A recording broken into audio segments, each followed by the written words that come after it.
अब समरी राम रे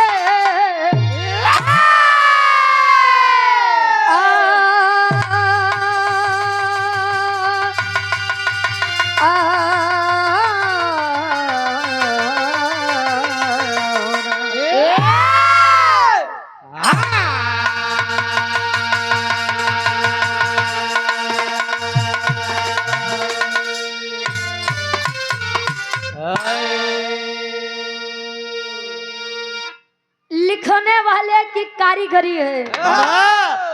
सम्मानित आप हमारे गुरुजी अमलेंदु अमारा जी ये गीत के अपने कलम के माध्यम से सजावत है। तनी सा 4 लाइन ला तो विश्वकर्मा भगवान जी बदे।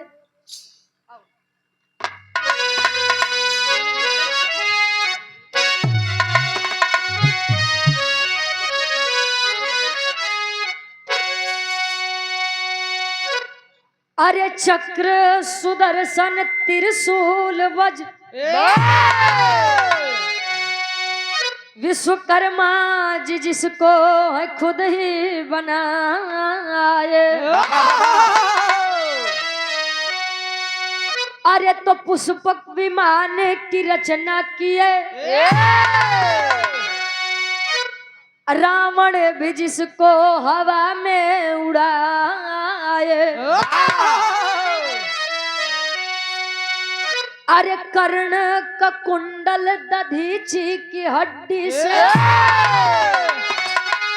अरे दिव्य अस्त्रों की रचना है देखो रचा।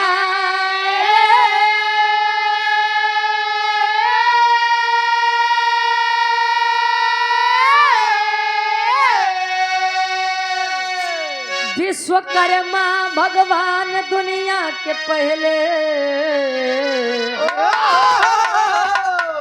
इंजीनियर है बात अमलेंदु बताए।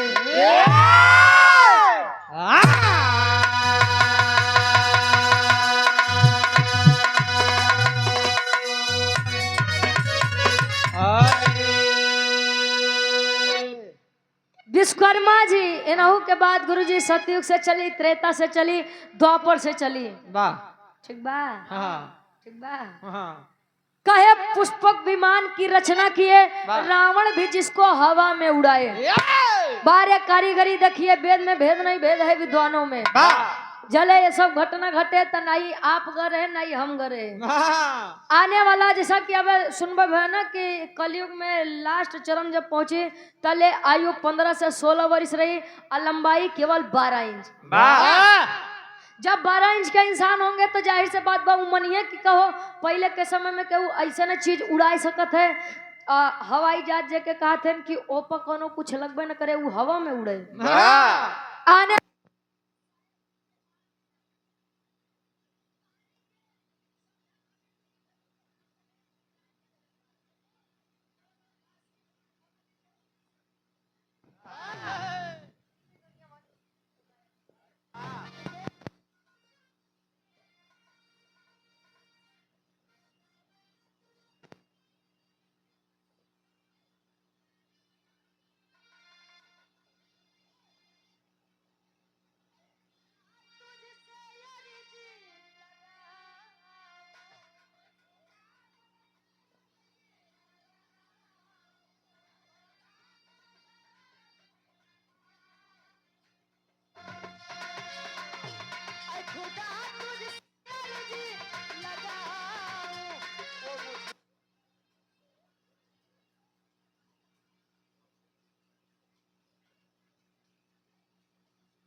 तुझसे अर्जी लगाऊं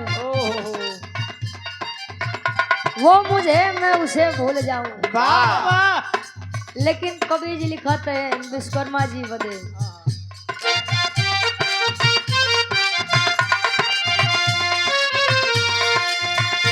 कला विश्वकर्मा अपनी दिखाए,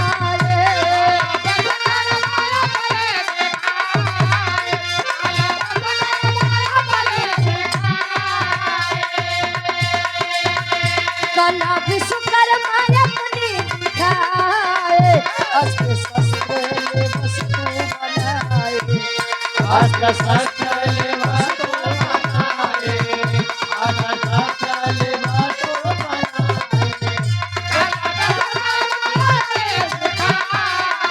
कला विश्वकर्मा अपनी दिखाए, अस्त्र शस्त्र ले वस्तु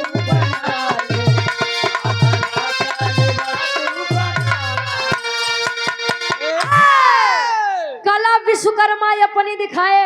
हारमोनियम के माइक थोड़ा ऊपर करा। कला विश्वकर्मा अपनी दिखाए, अस्त्र शस्त्र ले वस्तु बनाए। विश्वकर्मा जी के लोग जयंती बड़े धूमधाम से मनावत थे गुरुजी। 17 सितंबर के बड़े हर्षोल्लास के साथ मनाया जाता है कि आज विश्वकर्मा दिवस बा। विश्वकर्मा जी के पूजा लोग वह दिन लोहा नहीं छूते, छुआ थे। अच्छा छुआ थे लेकिन काम नहीं करते। ठीक बा भाई, तो ज्यादा पता हुई कहानी के कर बा कैसे बा। कवि जी यारे शुरुआत लेते हैं। देखा कहानी हमारे विश्वकर्मा जी से उठी। अलाई के रामायण कैसन महत्वपूर्ण तथ्य पे छोड़ब। आप वो लोग सोचबा कि क्या सिटी है। हेलो हेलो, अरे भाई जाए हम जाए लगब 200-400 हम सिले लाल के बनाए दो भाई। वैसे गावत गावत दिमाग खराब बा। कहानी का शुरुआत बा कवि जी लिखा था कैसे।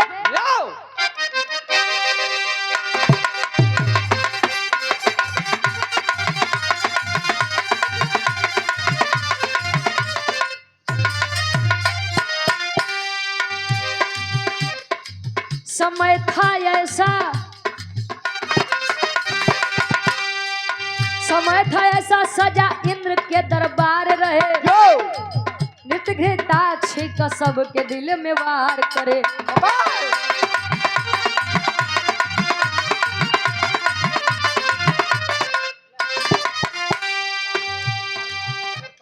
आदरणीय आप सम्मानित गार्जियन जी, आप राम अवध विश्वकर्मा जी। अच्छा बिरहा जगत के बड़े अच्छे कलाकार, बड़े सुंदर कलाकार हमारे पूजे गुरु जी। मान ला गुरु के समान है। कहा कि जले ये लोग गावत हुई है तले हमार तो लगा था देश दुनिया में जन्मों नहीं भरा हुई। हमारे गार्जियन जी के द्वारा 100 रुपया आशीर्वाद के चारे कि हम अच्छे अपनी कला में कामयाब रहे। ध्यान दा कवि जी लिखा था कैसे। अप्सरा घृताक्षी जो नृत्य की दीवानी थी,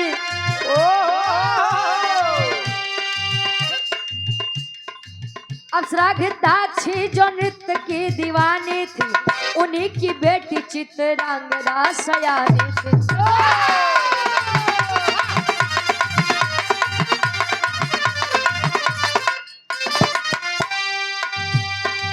लाखों की भीड़ में जब दोनों सजा करते थे, लाखों की भीड़ में, भीड़ है लाखों की, लाखों की भीड़ में जब दोनों सजा करते थे,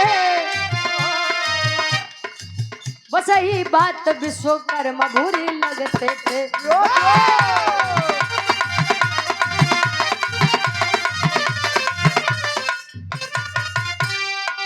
नृत्य से क्रोधित विश्वकर्मा राह करते थे, नृत्य से क्रोधित विश्वकर्मा राह करते थे, नृत्य से क्रोधित विश्वकर्मा राह करते थे, नृत्य से क्रोधित विश्वकर्मा राह करते थे। अपने आत्मान से ही बीज बच सहते थे।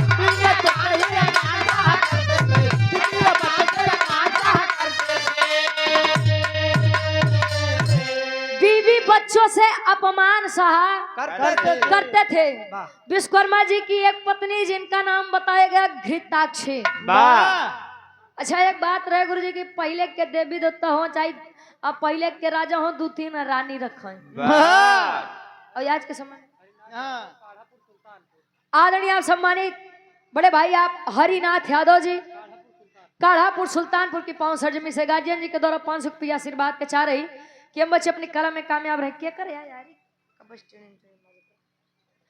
ए भैया, विश्वकर्मा जी की पत्नी का नाम घृताक्षी और विश्वकर्मा जी घृताक्षी के बीच में एक लड़की बा जेकर नाम चित्रांगदा बताया गया। तन घृताक्षी जमन रहे वो इंद्र जी के दरबार में नाचे गावे के काम करे। विश्वकर्मा जी के तो वैसे बड़ी इज्जत रहे, बड़ा मान सम्मान रहे कि यार निर्माण करता है जे भी कुछ कैदा वो। अच्छा एक बात तो वही हम सुने हैं, मतलब मुंह दिखाई में गुरुजी कि सुमित्रा जी के द्वारा मुंह दिखाई में लक्ष्मण जी को दिया गया। खैर जे जहां पावत है वैसे लिखा थे, बाकी सुमित्रा जी ने मुंह दिखाई में चूड़ामणि दिया था जो इंद्र की पत्नी इंद्राणी जी से उन्होंने भेंट में पाया था। खैर बात की बात बहु सब। ए भैया, वह मुनरी गुरुजी जहां जहां गए बिना छोड़ कहूं बने सनाए का जान ला। और मुनरी कहाँ कहाँ गए, कैसे गए, रामायण के जे जानकार हुई गार्जियन जी वो लोग जानत हुई हैं। अबे मेन पॉइंट पे आप लोग विचार करा। चित्रांगदा भी अपने माँ की तरह अपने माई के हाथ काम में हाथ बटावे कि माई हमार नाचे गावे के काम करे तो काहे नहीं तनी सा हम नाच गाय के माई के साथे मनोरंजन दे देवा करी। वैसे तो बड़ी इज्जत, लेकिन विश्वकर्मा जी के लोग बड़ी अपमान भरी दृष्टि से देखे। अरे यार ई कैसन बाबा जौन अपने बिटिया के नचावत बा, अब कैसन मन से दू बाजे अपने मेहरारू के नचावत बा। अब भाई विश्वकर्मा जी अपने मेहरारू के तो कुछ कह सकते नहीं। काहे? लेकिन चित्रांगदा को बुला करके एक बात कहें कि आए लड़की, आए लड़की, जब तक तू यहाँ पर रह रही है मान और सम्मान के साथ खुद जी और मुझे जीने दे। जहाँ तेरी शादी करूंगा जाकर वहीं नाचना और वहीं पर गाना। चित्रांगदा बड़ी उदास बा, कहे कि अगर देश दुनिया मुझे ताना मारता तो शायद मुझे बुरा न लगता, लेकिन मेरे पिताजी ने मुझे घृणा भरी नजर से देखा है और मेरे लिए इससे बड़ी दुख की बात कुछ नहीं है। स्वर्ग लोक के छोड़कर चली है, आई है मृतलोक। अतले मृतलोक में एक घटना घटत बा। कौन घटना? एक लाइन गीत लगत बा।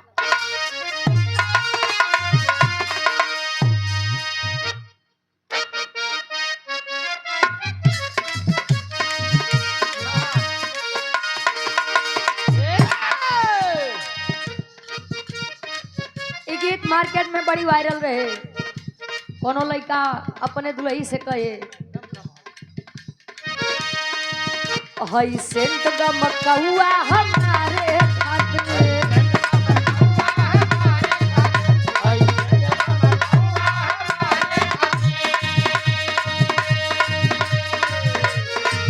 सब सामान बाबे तोहरे सिंगारे खातिर।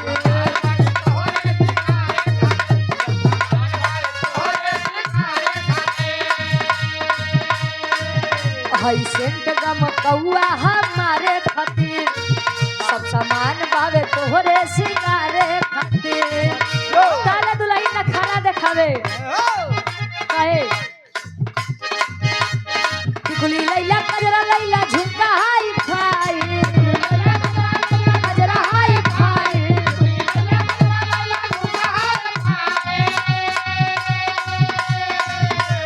टिकुली लैला झुमका लैला कजरा हाई फाई। सरिया करियई के लाई, सरिया करियई के लाई। लेकिन विश्वकर्मा जी की बेटी चित्रांगदा उदास होकर चली है और आई है मृतलोक। अतले होत का बा मृतलोक में घटना घटे। होके गुस्सा में कन्या वहां से चले, वहां से चले।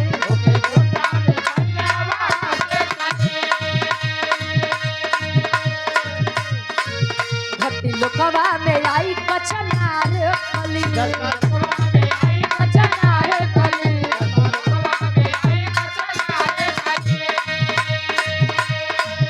होके गुस्सा में कन्या वहां से चली, आई मृतलोक में देखा कचनार कली।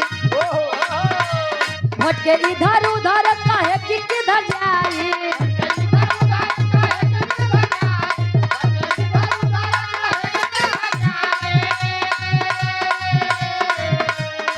के इधर उधर कहे कि किधर जाई, आए हाय हाय राजा सूरत के पास आई, राजा सूरत के पास आई।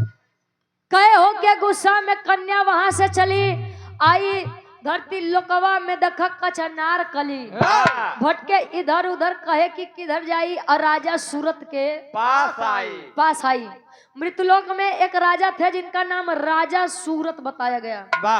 तो राजा सूरत के उल्लैकिया देखे, आज ऐसे देखे तले पहली नजर के पहला प्रेम हो गया। राजा सूरत चित्रांगदा को देखे और चित्रांगदा राजा सूरत को देखे, दोनों देख रहे हैं एक दूसरे को। अच्छा, दोनों में यह वचन बंधा कि अब जिएंगे आपके लिए और मरेंगे आपके लिए।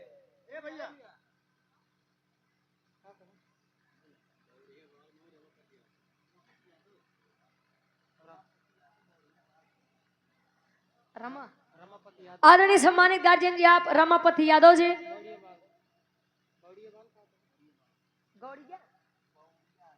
समझे ना ये तक झूठे मारते हैं। ये 500 रुपए का सम्मान आशीर्वाद के छारे कि हम बच्चे अपनी कला में कामयाब रहे। ए भैया, राजा सूरत अच्छा है। आज के समय में सबसे ज्यादा धनवान व्यक्ति कौन है आप लोग जानते हैं? जकरे पास 2 मंजिला के मकान बा, जकरे लगे ढेर रुपया पैसा बा, उ नहीं बा। आज के समय में जिसके पास जीवन साथी वफादार है, उससे ज्यादा धनी व्यक्ति आज के समय में कोई नहीं है।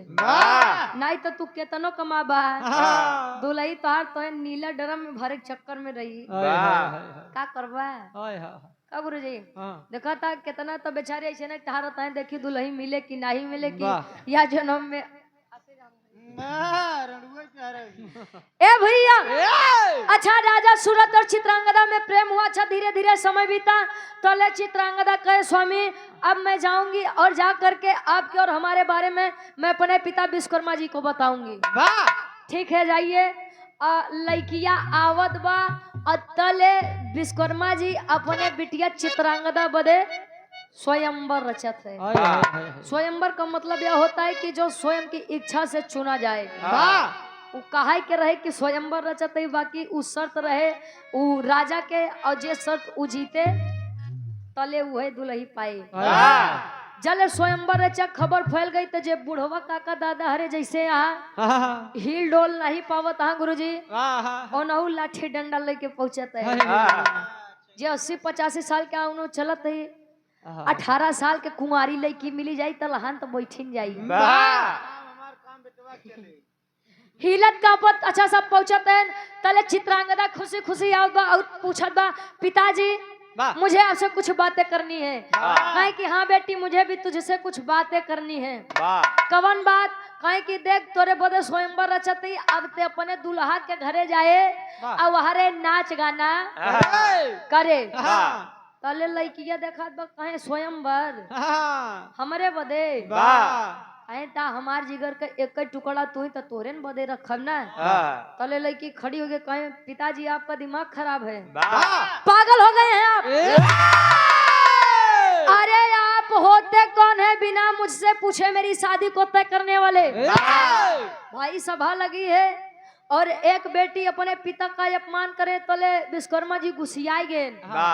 तेरी इतनी मजाल, तेरी इतनी मजाल कि तू बीच दरबार में मेरी बेइज्जती करेगी। कहे पिताजी देखा मामला बड़ा सीरियस बा।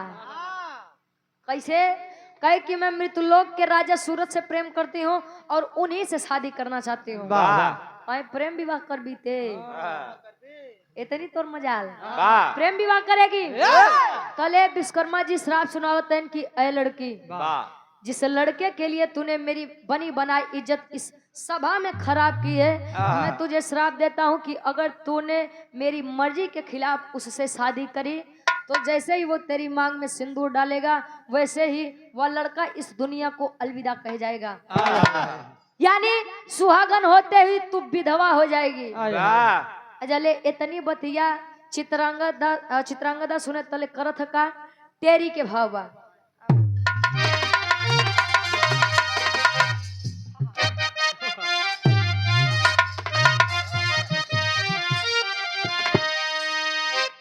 स्वयंवर अपने अरे आप रच दिए, अरे तो स्वयंवर अपने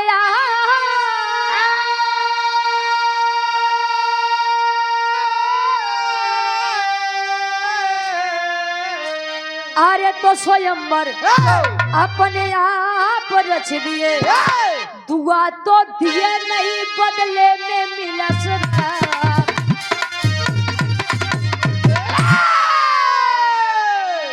स्वयंवर अपने आप रच दिए, दुआ तो दिए नहीं बदले में मिला शराब।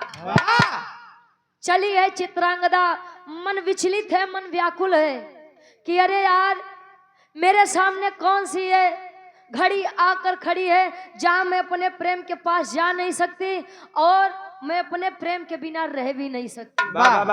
विचार करे लइकिया तले सोचत बा सदिया कहीं लइका तले वो विचार करे अगर शादी कैले तो दुल्हा मार मर जाइए तब मतलब का मिली। यही सोच करके अपनी जान देने के लिए नदी में कूदी है।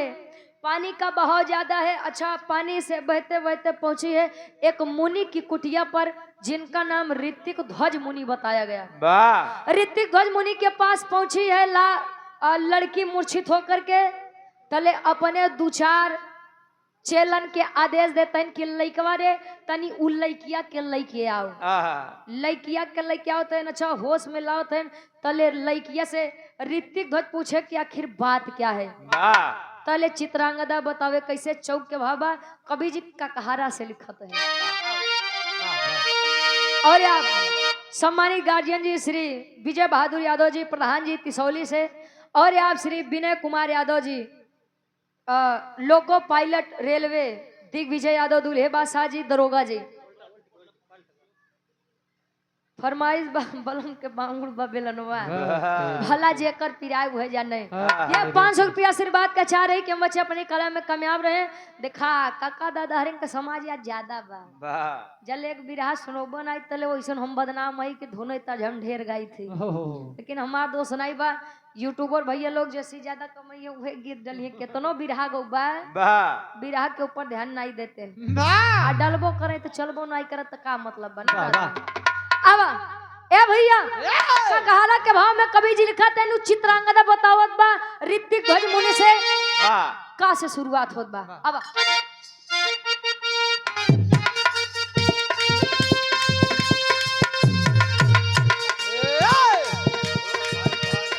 कहे चित्रांगदा मुनि से जाते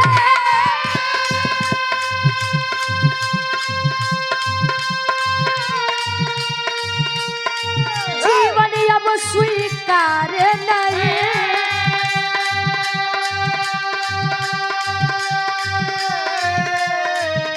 खासे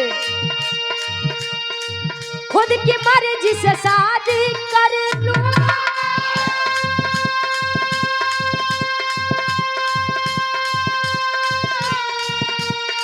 क्या मेरा अधिकार नहीं,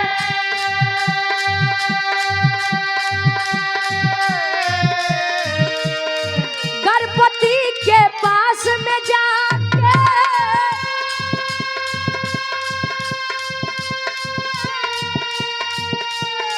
करती मैं श्रृंगार नहीं,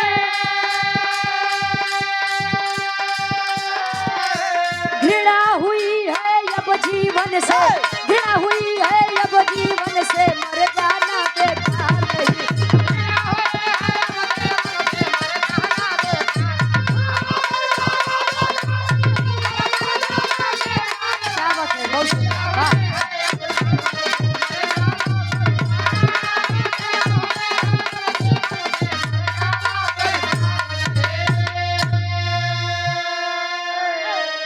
विराह के पारखी लोग बैठे हैं इस पावन सरजमी से का से कहे चित्रांगदा मुनि से जाके जीवन अब स्वीकार नहीं, खासे खुद की मर्जी से शादी कर लूं क्या मेरा अधिकार नहीं, गा से गर्भपति के पास में जाके करती मैं श्रृंगार नहीं, और घृणा हुई है अब जीवन से मर जाना बेकार नहीं। लड़किया से पूछे कि इतनी कम सीन उम्र में, इतनी कम उम्र में इतना बड़ फैसला काहे बदे। लड़किया बतावे सारी बात कि मैं इसी मृतलोक के एक राजा जिनका नाम सूरत है उनसे प्रेम करती हूँ, प्रेम करती हूँ और मैं उन्हीं से शादी करना चाहती हूँ। लेकिन पिताजी ने इस बात के लिए मनाही नहीं दी और दुआ तो दिए नहीं बल्कि मुझे श्राप सुना दिए कि मैं उनसे अगर शादी कर लूंगी तो मंडप में ही उनकी मृत्यु हो जाएगी और मैं अपनी वजह से किसी की मौत का कारण नहीं बनना चाहती, इसलिए मैं इस दुनिया से जाना चाहती हूँ। तले ऋतिक गजी मुनि विश्वकर्मा जी, अच्छा विश्वकर्मा जी खोजत खोजत पहुंचत हैं अपने बिटिया के। तले ऋतिक ध्वज कुटिया पे पहुंचते हैं। तले ऋतिक ध्वज मुनि बतावे कि देखा विश्वकर्मा जी ऐसा अनर्थ मत करा। अगर आपकी बेटी उनसे प्रेम करती है और बेटी से आप के वो प्रेम करते हैं तो शादी कर दीजिए। तले विश्वकर्मा जी लागे घमंड में बात करें, कहा कल के बाबा बाबी हमका कहानी बताओ बताओ तू बाप बिटिया के मैटर बात तू कहाँ बीच में बोलत है। अच्छा होता है जब कभी कभी बाप बेटी का कोई बात विवाद हो जाए, जो एजुकेटेड है उनकी बात नहीं है, लेकिन आज भी जो पुराने हालात में चलते हैं उनमें बहस हो। अगर कोई आके समझा दे कि अगर लइकवा के ही में खुशी बात कायदा कहा कि लइकवा लइकिया मर जाये चली, लेकिन इज्जत के साथ खिलवाड़ पता नहीं समाज किस खोखले सम्मान के पीछे भागता है। हम एक टाइम भोजन नहीं करेंगे तो हमारा समाज हमें देने नहीं आएगा। कपड़ा फटा है तो कोई पैसे देकर ये नहीं कहेगा कि आप पहन लीजिए, आपका तन ढक जाए। अजौने दिन लइकन के खुशी देखे के पारी दिन समाज सबको दिखाई लगत है। समाज वाले जन है तो का कही है किस समाज की बात करते हैं आप लोग। ए भैया विश्वकर्मा जी यही बात कहे कि प्रेम विवाह वो हमारे लड़की के इनाई हो सकत लगा घमन से बतिया। तले ऋतिक ध्वज मुनि श्राप दे दें कि बहुत घमन बतोए बड़का उखाड़ू नाक बनत है। जाइए मैं आपको श्राप देता हूँ कि आपकी ये विशाल काया रूप एक वानर में बदल जाएगी। पहले के लोग गुस्सिया तले कमंडल के जल तले मार दें जा अच्छा वो बानर बन के इस करी है। आदरणीय आप सम्मानित श्री इंद्रदेव यादव जी पूर्व स्टेशन इंचार्ज साहब शाहगंज डिपो तिसोली की 500 जमी से ये 500 रुपया आशीर्वाद के चाह रही है। ए भैया श्राप मिला और श्राप के कारण विश्वकर्मा जी का शरीर एक वानर विशाल काय वानर में बदलता है। विश्वकर्मा जी लगे हाथे गोड़ जोड़े स्वामी मुक्ति दे दा स्वामी गलती हो गई, आज के बाद ऐसा गलती नहीं, आप जहाँ करबा हम अपने बिटिया के शादी हरे करब। अभी नहीं हो सकत, अभी तब होई जब अब तू राजा सूरत के खोज के लेके आऊबा अब बिटिया से अपने शादी करबा। अब भाई चल दिए विश्वकर्मा जी वानर रूप में मुक्ति मुक्ति मुक्ति मुक्ति मुक्ति मुक्ति मुक्ति मुक्ति यार मुक्ति मुक्ति करत करत पहुंचते हैं कहाँ अंजन प्रदेश। अंजन प्रदेश हुए जहाँ हनुमान जी के अवतार भरे और पालन पोषण भरे। अंजन प्रदेश जब पहुंचते हैं तो बड़कुआ बानर देख के जो छोटके बनरे यहाँ गुरु जी जो छोटके बनरे यहाँ विचार कर रहे सला कहाँ से आया ये कमेटी में नया सदस्य कहाँ से आ गया। अच्छा होता है कि अगर हम किसी ऐसे इंसान को देख ले जिसे हमने कभी नहीं देखा हो तो विचार करते हैं यार ये है कौन। वैसे ही बानरों के अंदर हलचल मची है, कौन है तले होत का बा बिरहा के आखिरी गीत लगत बा खाटी इलाहाबादी तर्ज।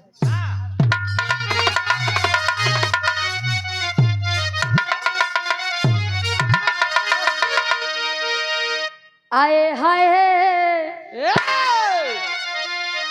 बिरहा सम्राट स्वर्गीय दादा श्री राम आधार यादव जी गाँव कैसे गावे। अरे राम झकोरा मारे झूलनी अरे तझकोरा मारे झूलनी कहाँ साड़ी लहराए हो झकोरा मारे झूलनी। इतना दादा राम आधार यादव जी गाँव लेकिन उन्हीं के शिष्य बिरहा सम्राट स्वर्गीय गुरु हैदर अली गुरु जी गाँव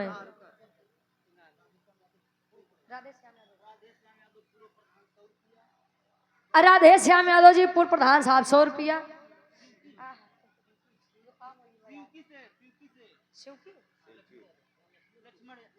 लक्ष्मण यादव जी शिवकी की पांव सरजमी से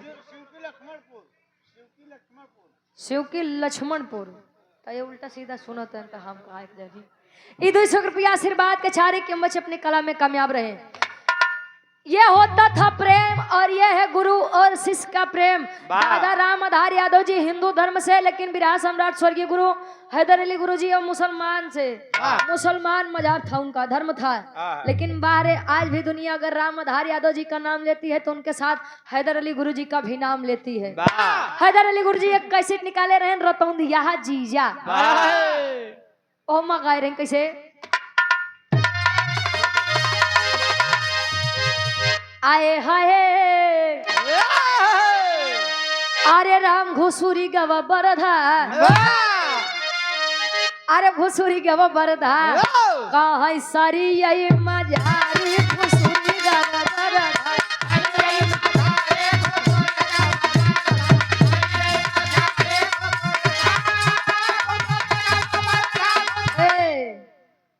अच्छा हम ध्यान नहीं दे तो मार नीचे पर हाथ तू लोग। एक गीत और गाए रहे कैसे अरे हमारे मुड़ी कटली ऐसे सासू माई हरे जौने दिन सही में पतोहू को बेटिया समझ ले हकीकत बात है घरे अलगौझी नाई हो कहने को है कि हम अपनी बहू को अपनी बेटी समझते हैं नाई चाहे जितना बड़ होए बिटिया 7 बजे सोई के उठे तू मना ही बा पतो है अगर 5 बजे सोई के उठे जा कहाँ देखा रे कर लो लाए पता नहीं करे माई बाबू के का सिखाए हैं तले माई बाबू तक चढ़ जाएंगे दुल्हैया कहे अरे हमारे मुड़ी कटली अरे हमारे मुड़ी कटली तमोर बूढ़ा माई हमारे मुड़ी कटली तोर बूढ़ा माई तोहार मुड़ी कटली तोर बूढ़ा माई तोहार मुड़ी मार दे देख तमाचा ना अबे हमार बियाह गो नहीं बाबा बूढ़ा तक का हो गया तो सब अच्छा आगे कहे हमार मुड़ी कटली तब मोर बूढ़ा माई। एक लाइन जब महिला गर्भवती होती है तो शरीर में परिवर्तन होता है सुना जाए तो आगे चल के काम दे अरे बदन पियराएगा बदन अरे बदन पियराएगा ता गोड़ होएगा भारी गोड़ होएगा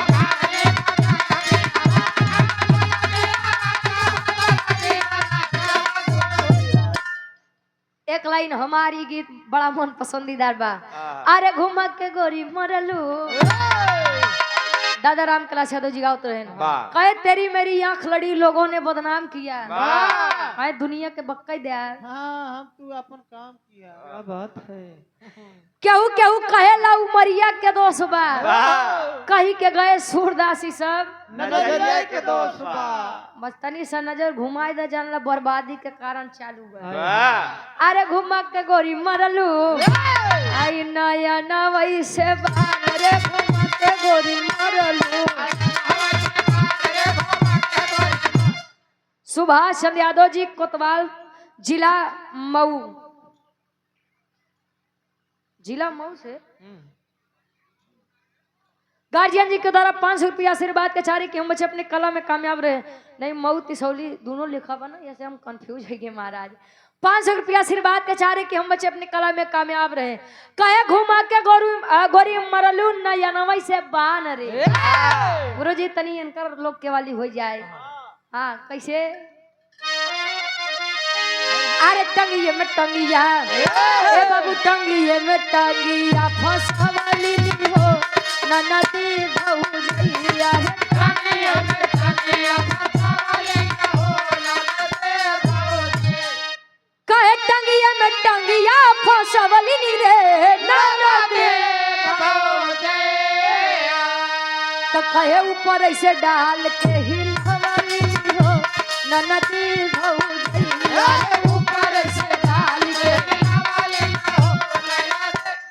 बात के अन्यथा मत ले जाया पहले सुने गुने तब धुने नहीं कहा काया ना सनाब गबत बा कहे ऊपर ऐसे डाल के ही लवली नी रे ननदी भौजिया तो कहे माल सफेद गिरवाली हो ननदी भौजिया माल सफेद कहे टंगिए में टंगिया फंसवली नहीं हो ननदी भौजैया ऊपर से डाल के हिलवली नहीं रे ननदी भौजैया आ तले माल सफेद गिरवली नहीं रे ननदी भौजैया। पहले के हमारे काकी दादी लोग भोरारिया 4 बजे उठ के जब जाता पे बैठे गेहूं लेके गुरुजी गेहूं डाल के जब मुट्ठा पकड़ के घुमावे तब वही सफेद सफेद आटा गिरे ये दुई अर्थी भाव बा। पहले के दुल्ही कम पढ़ी लिखी रहे लेकिन संस्कारी रहे ऐसे काकी दादी लोग बतावत थे कहे जानते जले हम लोग आए रहे तो इतना लंबा घूंघट हम सब करत रहे बड़कऊ के रहे ने हमारे ससुर जी के रहे हमारे दुल्हा के रही हम लोग चिन्हत रहे। आज के समय में तो पता नहीं कैसे नाम लेकिन हम घोरावत है डब्लू का गुरुजी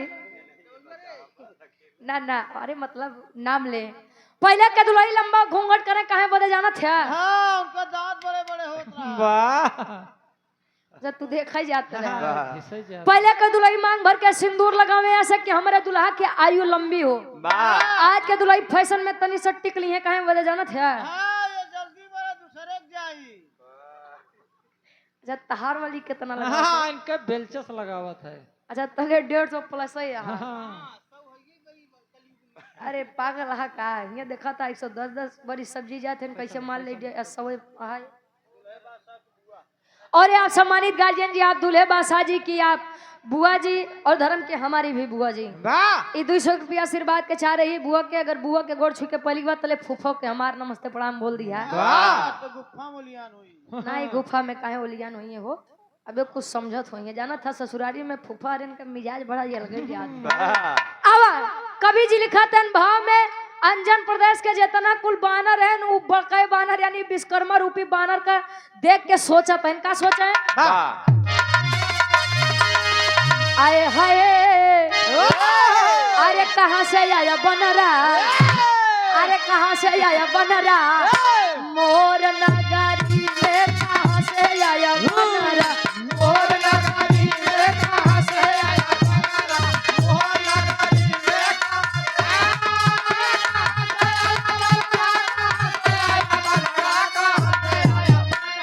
मोर नगरी में कहाँ से आया बनरा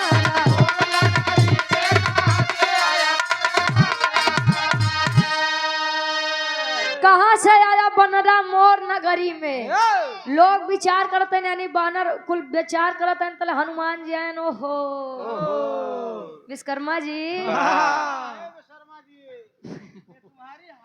बेशर्मा नहीं यार विश्वकर्मा जी अच्छा तब वही तोहार कास्ट चेंज हो रहा है काहे विश्वकर्मा जी कस बानर ओनर बन के यहाँ आजले यहाँ तो कुछ बड़ा घोटाला कई के लौटा हम जानत है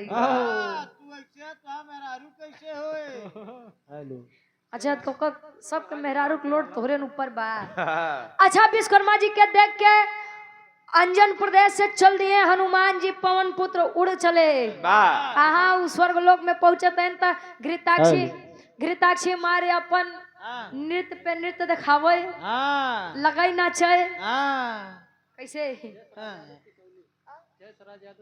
जयस राज यादव जी तिसौली की पवन सरजमी से पूज्य गार्जियन जी के द्वारा 200 रुपया आशीर्वाद के चाह रहे हैं का मेरे घुंघुटा पे मर गया लाखों जवान हाय ई कुल गाना प्ले एक करे जाते रहे हाँ विश्वकर्मा जी है तो तू कुछ भी कैसे करवा है ए भैया अच्छा यार विश्वकर्मा जी के मेहरारू लगे पहुंचे हनुमान जी तब लगे कहा का हमेशा जब देखा तब नचते रहा तू कुछ पता बा कहे कुछ पता बा कहे का कहे न रे तोहरे जना बानर बन के हमारे देश में टहरत है तोहरे जने अरे यार मतलब उनका लोग के बात रही विश्वकर्मा जी के हालत बतावे घृताक्षी के तले घृताक्षी से कहे हनुमान जी अगर सच में उनका प्रेम चाहती हो तो आओ चलो मेरे साथ कहे कि हाँ वैसे ढेर दिन हो गया हमार सैया हमसे ढंग से प्यार नहीं करत चली वो बेचारी घृताक्षी घृताक्षी जब आए एक बार तो हंसे कि अरे हमारे विश्वकर्मा जी गए मार बानर बन के यार वार उछलते हैं हमारे वो एक नहीं सोचे कि अरे यार कैसे होइए हमार स्वामी ठीक कैसे होइए तले हनुमान जी कहे कि अब देखा अब उनकर खेला देख लू अब तुम्हें तनी खेला करे मतलब मतलब कि वो अगर आपको प्रेम चाहिए हाँ तो बनरी बन जाओ। कई बानर हैं तो आप बनरी बना वाह हैं, पागल हम महाराज इतना सुंदर रूप हम बनरी में चली पर कहाँ तब जा? राजेंद्र प्रसाद यादव जी तिसौली की पवन सरजमी से गार्जियन जी 100 रुपया आशीर्वाद के चाह रही। अच्छा ठीक है, पति का प्रेम पाने के लिए वानरी का रूप रखी हैं घृताक्षी जी। अब एक तरफ वानरी रूपी घृताक्षी और एक तरफ वानर रूपी विश्वकर्मा जी। तो घृताक्षी वानरी के रूप में जब आए तो लगे मार पोज पे पोज दे।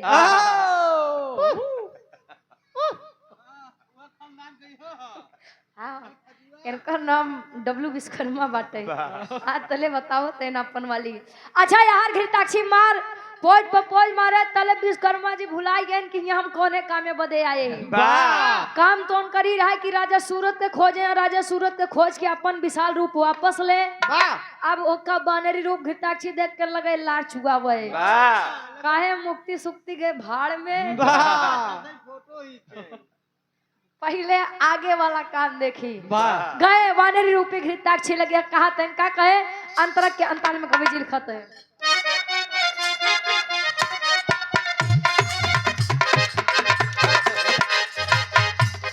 गए हनुमान तब घृताक्षी को ले आए, गए हनुमान तब घृताक्षी को ले आए, गए हनुमान तब घृताक्षी को ले आए। वानर बन के संबंध है बनाए, वानर बन के विश्वकर्मा बनाए, वानर बन के विश्वकर्मा समाज बनाए। अरे दुई लइका पैदा भइले, अरे दुई लइका पैदा भइले चर्चा सगरी में कहाँ से आया बनरा, और नगरी में कहाँ से आया बनरा, हाँ कहाँ से आया बनरा, कहाँ से आया बनरा, कहाँ से आया और नगरी में कहाँ से आया बनरा, और नगरी में कहाँ से आया। गए हनुमान तब घृताक्षी को ले आए और वानर बन के विश्वकर्मा संबंध है बनाए। ये दुनिया की ऐसी विधा है साहब कि कोई भी हो नर हो, मतलब चाहे इंसानों में नर्मदा हो चाहे जानवरों में हो कहीं भी हो, चाहे पक्षी हो, जब तक एक दूसरे में खोएंगे नहीं तब तक इस सृष्टि का रचना आगे नहीं बढ़ सकता। अच्छा प्रेम हुआ, दोनों में प्रेम हुआ तो दोनों में संबंध बना, संबंध बना तो दोनों के संयोग से दोनों के मिलन से काफी समय बीता तो दुई लड़का के जन्म भा। अब के कहा वो मुक्ति खोजे, वो अपने मेहरारू लड़के बच्चे के पीछे परेशान है। तब घृताक्षी या हनुमान जी लगे जाए कहा स्वामी अब हमका प्रेमो मिल गया बा, अब प्रेम के साथे साथे हाई दूसरी लड़कियों मिल गए, प्रेम निशानी मिल गई। अब इंद्र जी से बर्दाश्त नहीं हुई, हम चले अपने काम पे। अब विश्वकर्मा जी के संहारा हाई उनके दूसरी लड़किया के संहारा, दोनों लड़कियां चली है घृताक्षी फिर से स्वर्ग लोग। अच्छा फिर से विश्वकर्मा जी का याद है, अरे साला कौने मोहमाया हम परेशान, हम यहाँ मुक्ति खो जाता है कि यहाँ हम मेहरारू पीछे परेशान है। अच्छा फिर से गए हैं मुक्ति के लिए, कहा पहापट के भाव में कवि जी लिखत है। और जो दुई लड़का जन्म ली है उनका नाम का बा ई बिरहा में आखिरी प्रमाण रही। तले पहुंचत कहा राजा सूरत जी के दरबार में वानर रूप लिए। कैसे? संत राम मौर्य जी हरतापुर से गार्जियन जी के द्वारा 200 रुपये आशीर्वाद के चारी के हम बच्चे अपनी कला में कामयाब रहे।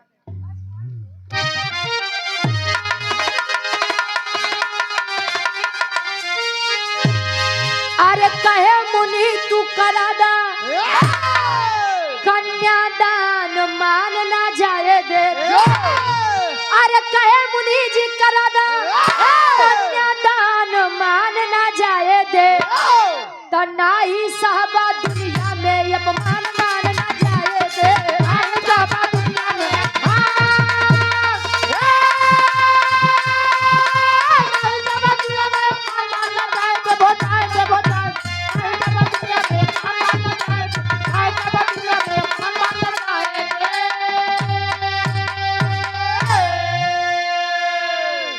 सुन के बात विश्वकर्मा जी हाथ को बढ़ाए हो, चित्रांगदा के हाथ राजा सूरत को थमाए हो। अरे कहे खुशी रहा दुनो संतान मान ना जाए दे। अरे कहे खुशी रहा दुनो संतान मान ना जाए दे। तना ही साहबा दुनिया में अपमान मान ना जाए दे। फिर से पहुंचे हैं ऋतिक गजमुनि की कुटिया पर कि बाबा अभी मुक्ति करत करत हम गए परेशान हुए, हमके बताई दा कि आखिर उनकर दरबार का बा, हम प्रेम से उनके लगे चला जाए। गए लेकर आए, मुनि जी के द्वारा दोनों की शादी कराई गई, राजा सूरत और चित्रांगदा यानी विश्वकर्मा जी की बेटी की शादी हुई, श्राप से मुक्त हुए और फिर से जब अपना रूप पाए तले राजा सूरत से लगे माफी मांगे, बेटा मुझे माफ कर दे, मैं अपने अहंकार और झूठी शान के लिए इतना पागल हो गया था कि मैं तुम दोनों के प्रेम को नहीं समझा। देखिए प्रेम सच में करना गलत बात नहीं है, प्रेम तो आप लोगों ने किया था। आज के जनरेशन में 10% बात जब प्रेम करें नहीं तो आज के समय में तो केवल लव होत बा। लव अगर सुबेरे से लेके संझ तक देख जाओ तो पता नहीं कितना बार होत बा का गुरुजी। कहीं लव में सब हो गया जब से डब निकला। कौन डब निकला? शैम्पू। वाह। आप डॉक्टर राजवंत प्रसाद यादव जी तिसौली की पवन सरजमी से हमारे गार्जियन जी 100 रुपया आशीर्वाद के चाह रही। प्रेम विवाह संपन्न हुआ, तले फिर से विश्वकर्मा जी भी चले गए, नहीं याद कि मैंने कहीं किसी से संबंध बनाया था और उस संबंध से 2 बेटों का जन्म हुआ था। छोड़कर चले हैं उन दोनों बेटों को अंजन प्रदेश में। अब अंजन प्रदेश में सेवा करत ही माई अंजनी जी। उ लइकन के नाम का बा आल्हा के भाव में कवि जी प्रमाण देते हैं।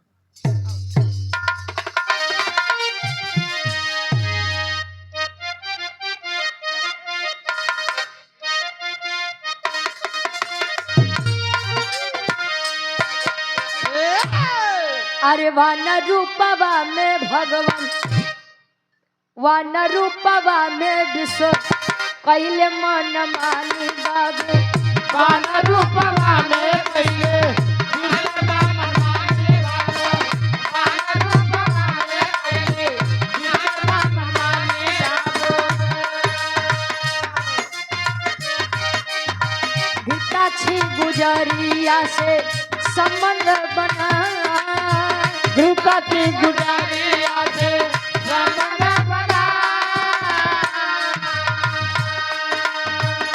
दुई लइका पैदा भइले अंजन परिदेशवा बाबा, दुई लइका पैदा भइले अंजन परिदेशवा बाबा, दुई लइका पैदा भइले अंजन परिदेशवा बाबा।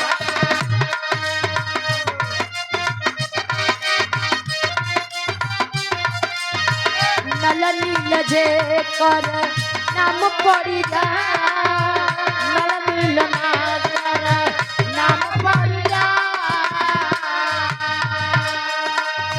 खेल कूदे खुशी होई के अंजन के अंगनवा बाबू, खेल कूद खुशी होई के अंजन के अंगनवा बाबू, खेल कूद खुशी होई के अंजन के अंगनवा बाबू।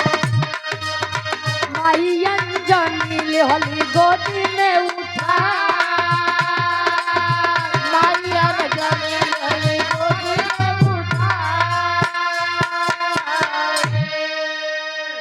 अंजनी माँ गई है, दोनों बेटों को लाई है अपने अंगने में। और एक बात जान लीजिए, माँ शब्द बड़ा छोटा है लेकिन माँ नाम की कीमत बहुत बड़ी होती है।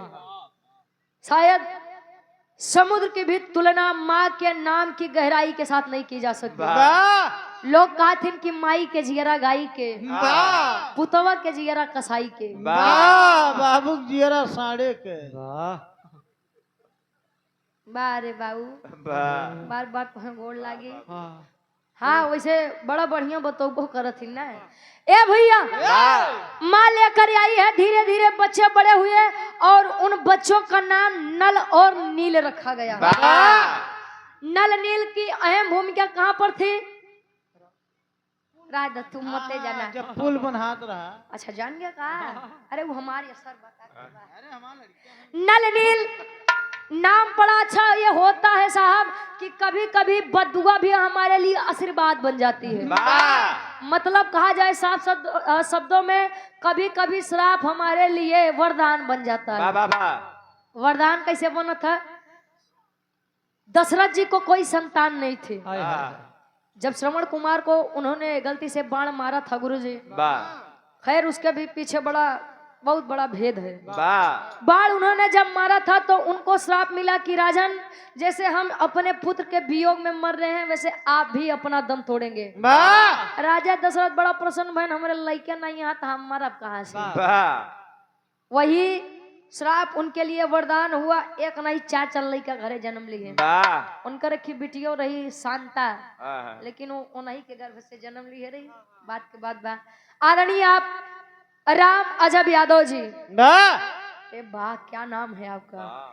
तिसौली की पांव सजमी से। हाँ हो राम अजब यादव। गार्जियन जी के द्वारा 100 रुपया आशीर्वाद का चारे कि हम बच्चे अपनी कला में कामयाब रहे। एक दिन हम विराह गावे गए रहे ता एक जने इनाम देन मंडोले तले अब हेरा तक देखा मिलत है उनका नाम के कहू कि नहीं। हां मिली ही तंडोले। हां मिली है, लेकिन देखा मंडोले मिली है कि नहीं मिली है। आखिरी भाव खड़ी के भाव बा कैसे?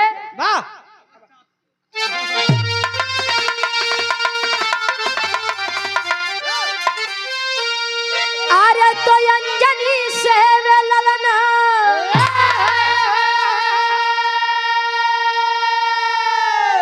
अब बजरंगी हो गए तो पैदा नल नील हो के उनके संग हो गए।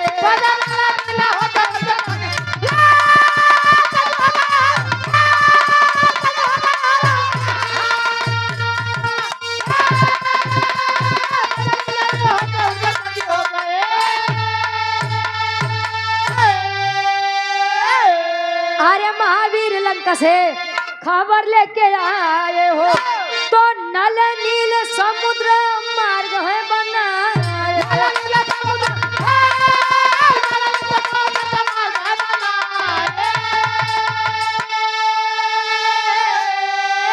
अरे हुई लड़ाई तीनों वीर अब जंगी हो गए तो हुई लड़ाई तीनों वीर अब जंगी हो गए पैदा नल नील हो के उनके संगी हो।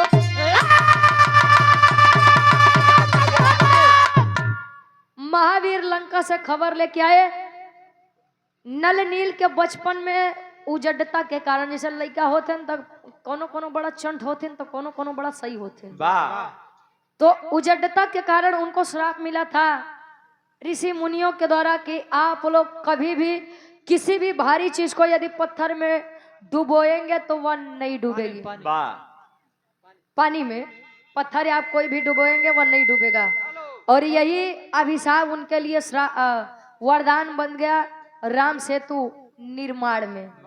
चले हनुमान जी खबर लेके आए, पता चला कि राम सेतु जले बनी नहीं तो वानरी सेना जाई कैसे। और नल नील के द्वारा छुए गए पत्थर पानी में नहीं तैरे और ऐसे ही राम सेतु का निर्माण हुआ। एक बात बा गुरु जी, भले भाग कि प्रभु श्री रामचंद्र जी अपने साथे भालू बंदर लेके गए लड़े नहीं तो मन इतना फितरती हो चाहिए हम हो चाहिए आप हो तरी के सोना के सामान देखला तो ईमान लोग खोए डावत है कि यार लई तनी सा काम में बन जाए। अगर मनई गए होते न सोने के लंका देखे होते तब कहते रावण जी का अन्ना से परेशान होते है तनी सा तनी का हम कुछ दे दे राम जी के मुड़िया हम ही दवाई दे। आदमी इतना फितरती होती है, ये सत्य है। यहाँ पर कोई किसी का नहीं है। बेकम मत सोचा हम ज्ञान बतावत है तो हमारा स्वार्थ नहीं बा, मेरा भी स्वार्थ है।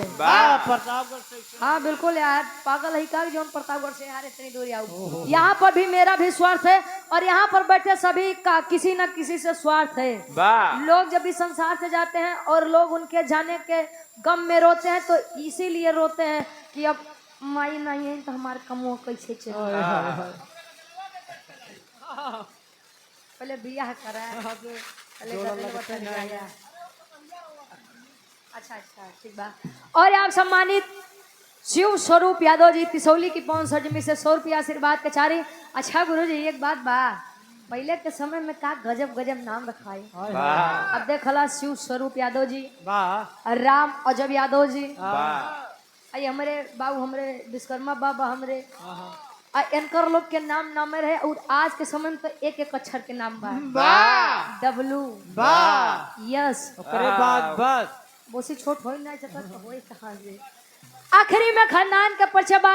इमरे विराट के शीर्षक रहे विश्वकर्मा जी बने बानर और नल नील का जन्म। अब आखिरी भाग खानदान के परिचय बा।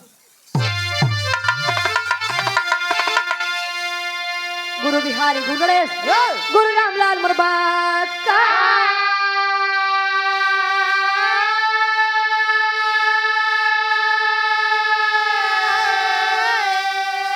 अरे स्वर्ग से चलिका कभी बच्चन का विजय पता का हो।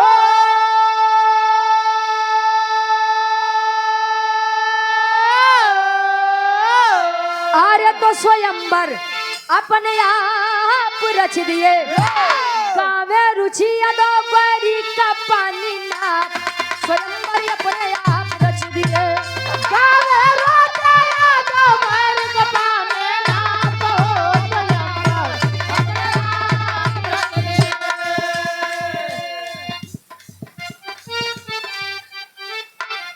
अरे आप डॉक्टर